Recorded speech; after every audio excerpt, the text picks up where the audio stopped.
ماتش ضرب نار والله العظيم يا جدعان. ويعني ما كانش عايز يخلص الماتش، اللعيبه بتجري بتجري بتجري. والف مبروك طبعا للارجنتين، والف مبروك لك يا عم السيد معزه، انت وكل الرجاله بتاعتك والصنايعيه وعم ديبالا. قشطه يا عم ديبالا، احلى مسا عليك. لان ايه اخيرا يعني ايه وجبت ايه جونك، جون مهم في كاس العالم. في ايه في التتويج. يعني سمعنا عن المدرب، ماشي يا عم المدرب بتاع الارجنتين، عشان انت كنت بتمعجن وكنت هتعيط في الاخر. والارجنتين طول الماتش مسيطره الماتش وماشيه الماتش على مزاجها.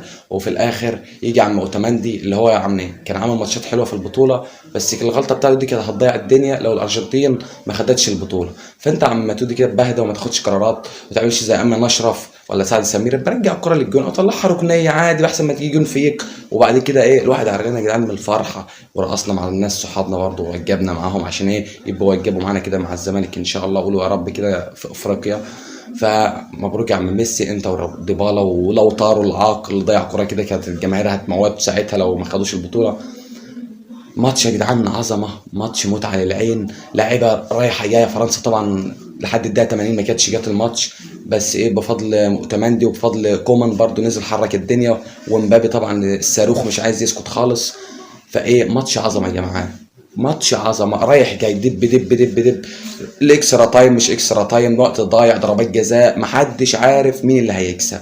دي حلاوه الكره يا جدعان. مش هنا الاهلي يقول لك احنا اعظم نادي في الكون، واتحاد الكره يبقى بيمرهم له وبيعملوا اللي هو عايزه. ما ينفعش كده اتحاد، ما ينفعش كده الكره المصريه. والله عار علينا ان احنا نشوف ماتش زي ده ونرجع نتفرج على ماتشات ايه الاهلي والزمالك بقى وبيراميدز والاسماعيلي والكلام ده. فاحنا يعني ايه نتمنى ان لو عملنا حاجه مهمه في حياتنا، يعني ان احنا نطور الكره في مصر او نطور اي حاجه في مصر، مش شرط الكره بس، يعني نحس بالتطوير بس. ومبروك يا عم معزه انت وكل جماهيرك الحبيبه. وهارد لك يا عم مبابي، عملت برضه بطوله عظمه وبتاع. وعم جيرو هداف فرنسا، يعني برضه استفدتوا كتير. بس انتوا خسرتوا يا فرنسا لاجل مين؟ كل الناس اول ما شافت مايكرون وعمال يهيص وبتاع كل هدف، قلنا ايه؟ قلنا عن ابوك يا مايكرون انت واللي زيك. ليه؟ لانه ما بيحبش المسلمين. ايه الا مزبله التاريخ مايكرون انت وديشامب، ماشي. بس مالناش دعوه بديشامب دلوقتي، خلينا في مايكرون. ادام انت وشك نحس يا عم مايكرون، ماشي. بتحضر ليه الماتش؟ ما تحضرش الماتش ولا تسقف ولا تهيص لي في كل هدف وتعمل لي فيها إيه عادل شاكر بتاع الاتحاد السكندري. ايه ده كده يا عم مايكرون؟ وروح اضرب لك النسكافيه بتاعك في الشانزليزيه هناك، اقعد لك على كنبه كده وروق. انت مالك ومال قطر ومال نهائي كاس العالم، ومالك ومال المباريات؟ انت فاضي؟ انت عمال تزرط علينا وتعجن ولابس له قميص ابيض زي عامل لي فيها ميدو. ايه يا عم في ايه؟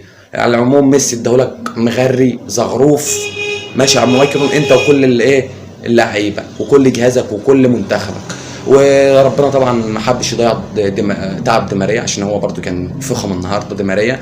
وايه كمان وعمال يعيط كل شويه، يعني يجيب جون الارجنتين يعيط، فرنسا تجيب جون يعيط. يا عم دي ماريا انت جاي تعيط النهارده؟ انتوا جايين عزا؟